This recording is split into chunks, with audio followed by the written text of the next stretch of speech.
अब काल चक्र के ले बा ओकरा के हमनी के खोजे के होखी। काल चक्र पर चाहे जितना भी लोगन के नजर होखे, तब भी ए वक्त जे काल चक्र ढूंढ रहल बाड़े वो मायावी शक्ति और माधवी ई दोनों ही बाड़े। गंगा काल चक्र गोलू में छुपा के रखले बाड़ी, यही से नवरात्रि के गोलू के आजू बाजू माता की शक्ति वास करत होखी है। मायावी शक्ति दैवी शक्ति के विरोधी शक्ति बा, यही से मायावी शक्ति तो ऊ ना निकलले होखी है। यही से ऊ शिव तपस्विनी माधवी वो काल चक्र ले लियल होखी है।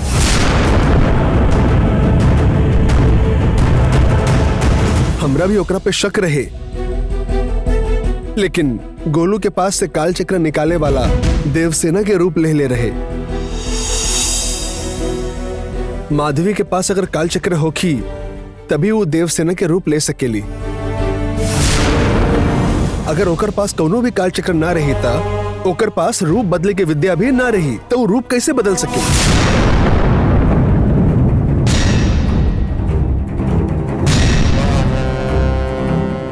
ए रूप कैसन बदले पता नहीं खे, लेकिन वो कोनो न कोनो विद्या के इस्तेमाल करके ये सब कैले बाड़ी, ऐसन लागत बा। अगर वो काल चक्र सचमुच में ले बाड़ी तो हमने ओकरा के ना छोड़ब। ना छोड़ब। ऊ जे भूल कैले बाड़ी ओकरा खातिर हम ओके सजा जरूर देब।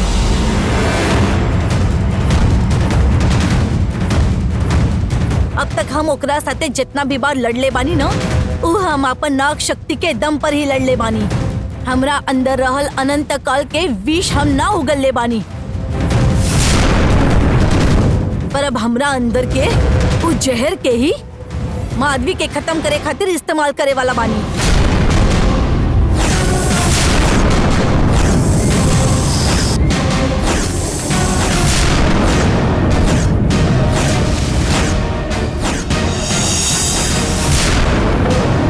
अनंत काल के जहर खुद शिवजी भी सहन ना कर सके ने, तब तो माधवी भी ना बची। और यही से अनंत काल के ऊ विष हम माधवी के शरीर में छोड़े वाला बानी। यदि वो जहर ओकरा शरीर में चल गई तो कोनो भी मांत्रिक शक्ति ओकरा के बाहर ना निकाल सकेली। वो बाहर निकाले के होखी तो वो हम ही निकाल सकेनी। यदि माधवी की जिंदा रहे के होखी तो ओकरा के हमार पैर पे गिरे के होखी। वो जब हमरा पासे आई तो खुद के जान बचावे खातिर ओकरा के काल चक्र देवे के पड़ी। एकदम ठीक बोला तारू तू, लेकिन तू जल्दबाजी मत करा, आराम से विचार करा। अब सोचे के समय नहीं खे। माधवी जहाँ भी होखी हुआ अभी जाके ओकरा के मार के काल चक्र वापस लेके आवतानी।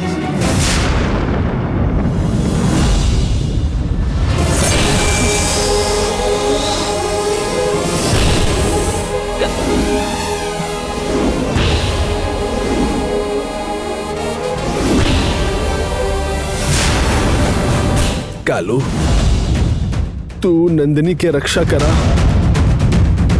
ओकर मदद करा।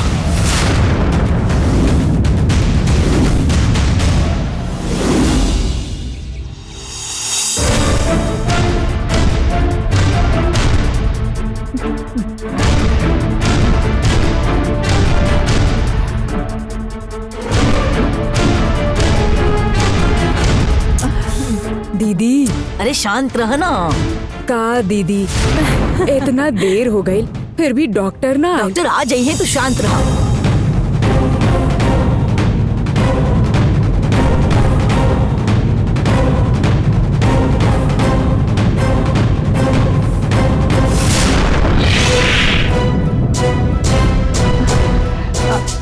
का अरुण, डॉक्टर कहले रहे कि डीएनए रिपोर्ट लेके सुबह घर आके दी है ना, अभी तक डॉक्टर कहे ना आए।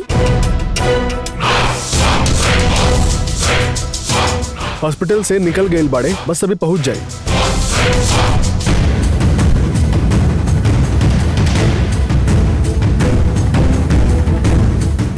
लेकिन तू लोग के जैसे लागता रिपोर्ट नेगेटिव ना होगी। रिपोर्ट पॉजिटिव ही आई।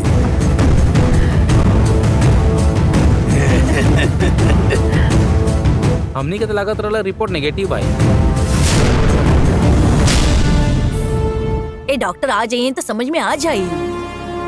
तू लोग अपन सुझाव अपना पास ही रखा। डॉक्टर आ जाइए तो बता दी है, बाद में कहो कि देखल जाए।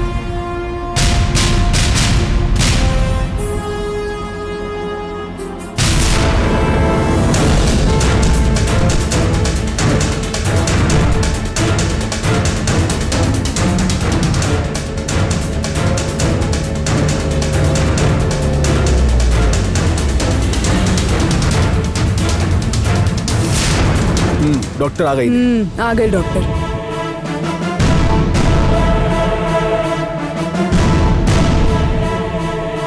हाँ हाय डॉक्टर। हेलो अरुण। सब लोग इंतजार करत। ऐसन का आई हाँ, तो अंदर। चला।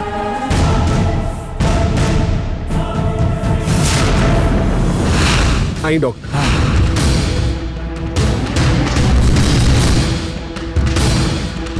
जी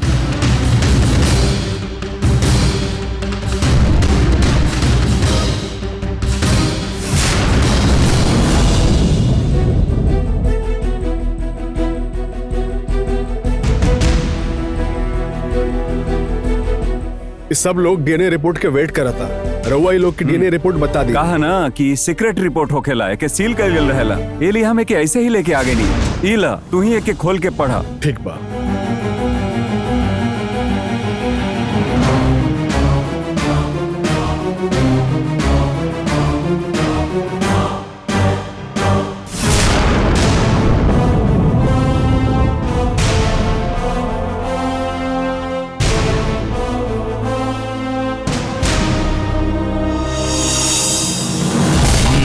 हम पैसा देले बानी, यही से लैब असिस्टेंट अच्छा काम कैले होगी। वृंदा के ब्लड सैंपल के जगह मालती के ब्लड सैंपल के डीएनए टेस्ट खातिर भेजले होगी। पक्का रिपोर्ट पॉजिटिव ही आई।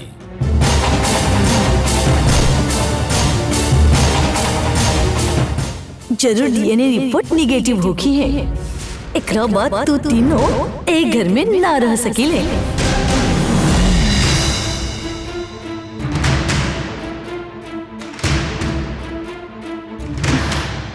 अरे देवा।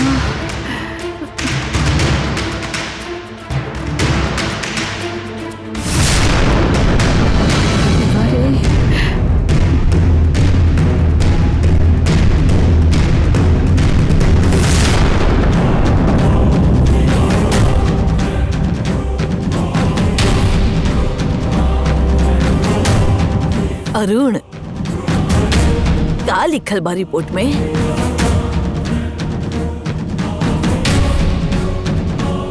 अरे तना कहा सोचत बाड़ा अरुण? रिपोर्ट पॉजिटिव ही आई, ये हमनी के पता रहा।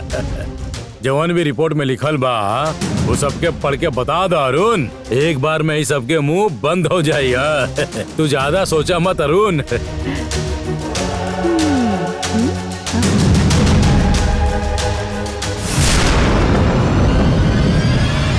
रिपोर्ट नेगेटिव बा। काय हो?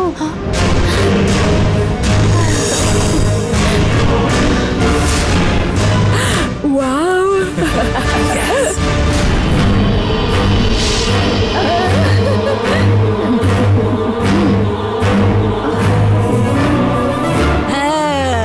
रिपोर्ट निगेटिव बा, एकर मतलब सबके लगत हो कि वैसने इनकर हमनी के परिवार से कोनो संबंध नहीं के ये जाहिर हो गई।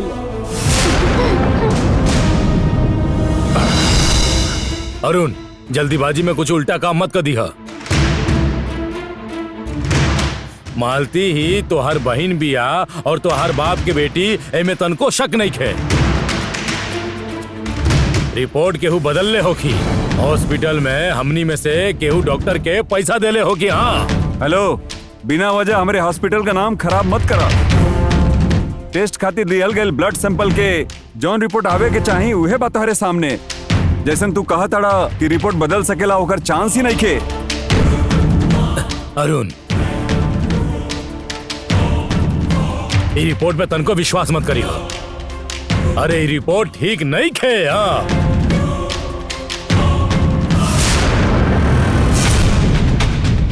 हमनी के महल से बाहर निकाले खातिर केहू ई रिपोर्ट में हेरफेर कैले बा।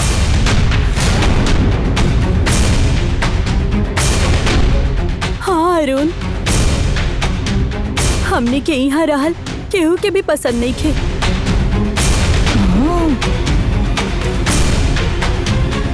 वैसे भी हमने के ऊपर यहाँ लोग बहुत इल्जाम लगोले बड़े।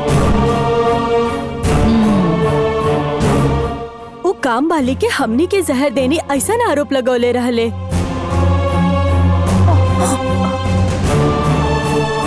वैसे ही इहो झूठ बा, ओकरा पर विश्वास मत कर अरुण। हाँ अरुण,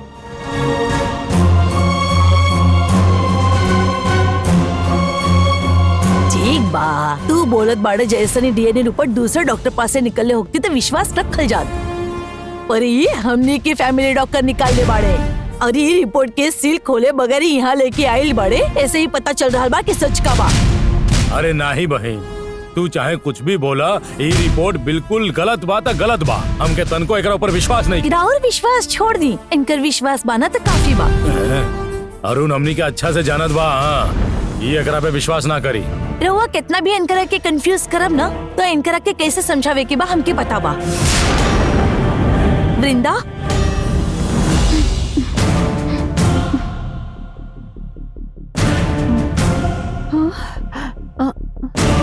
उनकरा के न्याय मिले ऐसा तोरा के लागत रहे ना, अब उनकरा के न्याय दिलवावे के मौका मिल रहल बा।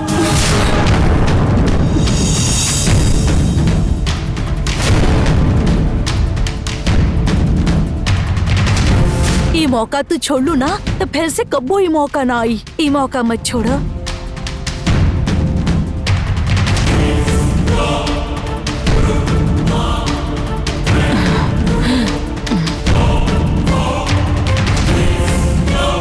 हाँ वृंदा, इस सब के वजह से तोहके भी सबसे झूठ बोले के पड़ रहा। अभी झूठ बोलल छोड़ दा और सबके सच सच बता दा।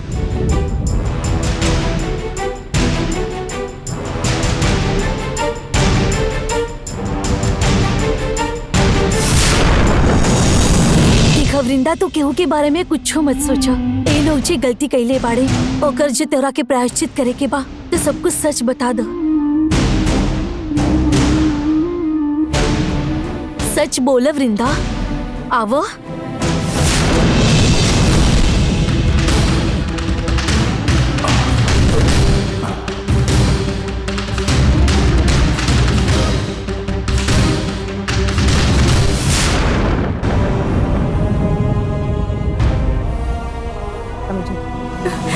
हमके माफ कर दी। अरे मालती, हमके माफ कर दी।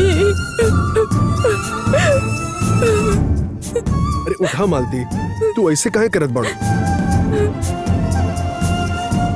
हमार नाम मालती नहीं खे, सच तो ये है कि हमार नाम वृंदा है।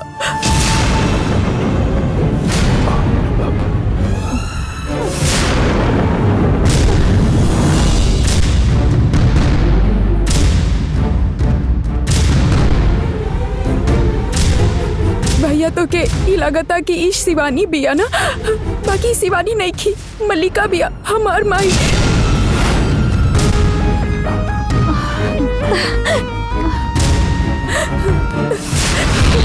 ई हमार पापा ई सारा संपत्ति हड़पे खातिर अपन बीवी के साथ ही बहन के नाटक कैलस। खुद के बीवी के बहन बना के रवा सबके फंसाए के कोशिश कर रहे बड़े।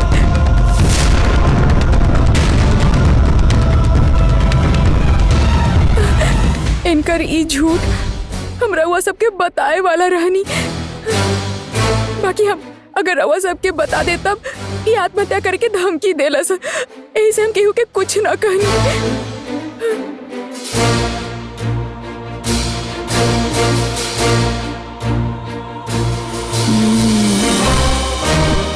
हमारे पापा इतना सालन तक ना रुकले। हमार बुआ शिवानी और ओकर बेटी मालती के हमार घर में बंद करके बहुत सताइलस।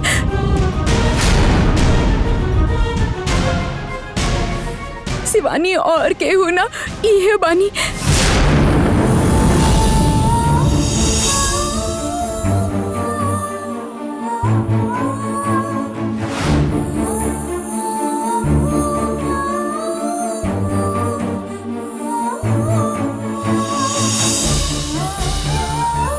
हमार पापा इनकरा जौन घर में बंद कर ले रहे वही जैसे ये लोग भाग के आ गए, इनके पसंद ना आये।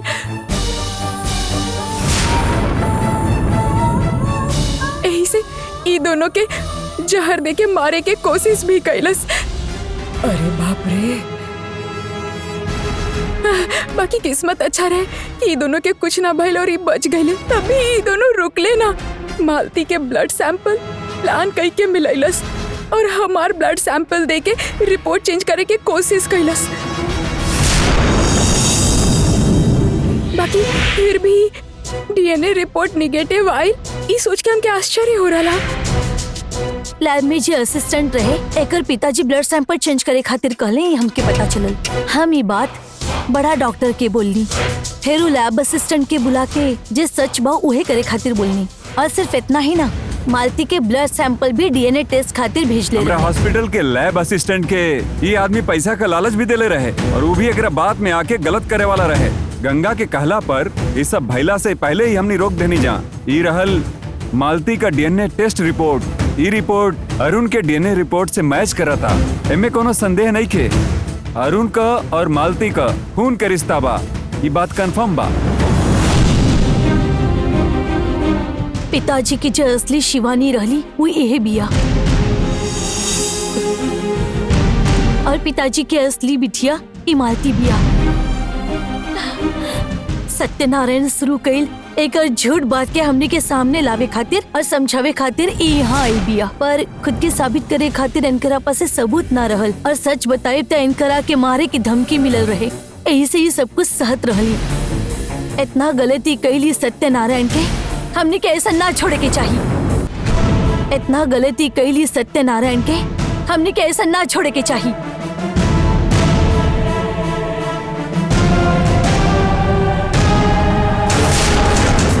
अरे इसे कहा देखे थे बड़ा चाचा? अरुण हम एगो पुलिस वाला हैं। गलती करे वाला के हम आँख से ही पहचान लेनी। तोहरा नया परिवार पर तो के विश्वास बाटे, लेकिन हमके तनी शक बाटे लोग पे। अरुण सब हमके प्लान करके फंसाव ले बाड़े। हम तो हर कबो बुरा कर सकीले। अरे बोला ना अरुण, हम कर सकीले का? हे भगवान, तारा पे विश्वास करी, इतना मूर्ख नहीं थे हम। अगर तारा पैसा ही चाहत रहे तो तू हमरा से मांग लेता, हम दे देती। सब लोग तारा विरोध में बोलत रहे, लेकिन हम तारा पे विश्वास दिखाई नहीं और तू हमरा संगे विश्वासघात कैला। तू हमरा ऊपर हाथ उठौला। तहार इतना हिम्मत हमनी के घर में ही झूठ बोल के हमनी के फसाइलस और हमनी के बेटा पे हाथ उठा रहल बड़ा। हाँ? ए मूर्ति, ए जावा, एकरा मार के बाहर निकाला। तू केकरा मारी के बात करत हनु? हां अरे अरे अरे अरे ए देवी ए देवी हाथ पकड़ गई है, कह देनी ना दूर रह।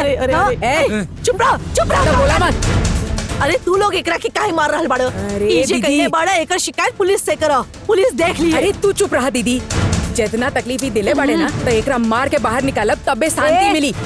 फूफा के रूम में जब ही गई ना तो हमरा का रंगे हाथ पकड़ ले रानी, लेकिन ये हमरा के उल्टा झूठा बना देलस। अब अरे छोड़ा जाएगा ना। इ नालायक के मार के का मतलब बा? सच कहा सबके पता चल गई ना। गंगा इनका के यहाँ से जाए खाती बोल रहा। ठीक बा, इनकरा की छोड़ दी। इनकरा की का लायकी बा ये समझ में आ गई ना। अब इनकरा के मार के का होगी? पहले इनकरा के घर से बाहर निकाल दी। ये जे गलती कैले है ना ओकरा खातिर एकरा पुलिस के पास भेजे के पड़ी। ई लोगन के जेल में भेजे खातिर ज्यादा समय ना लागी, पर वृंदा जे मदद हमनी के कैले बाड़ी इनकरा के माफ कर दो। ए गंगा बोलत बिया, इसे छोड़ देता नहीं। अब यही जे रहे की जरूरत नहीं है। अपन सामान ला और निकला। अगर हम पुलिस के इन्फॉर्म कर दे ना तो वो लोग सारा के ठिकाने लगा दे। चला निकला चला निकला बाहर निकला बाहर निकल बाहर, चला बाहर निकला चला निकला बाहर निकला। चली ए हमरा का देखा था बड़ा? चला निकला याद हाथ ना मत लगावा। चली चल बाहर जाओ, चल निकल। ए चला निकला चला। ठीक है कि हम देख ले। हाँ चला निकला। अरे जा रे,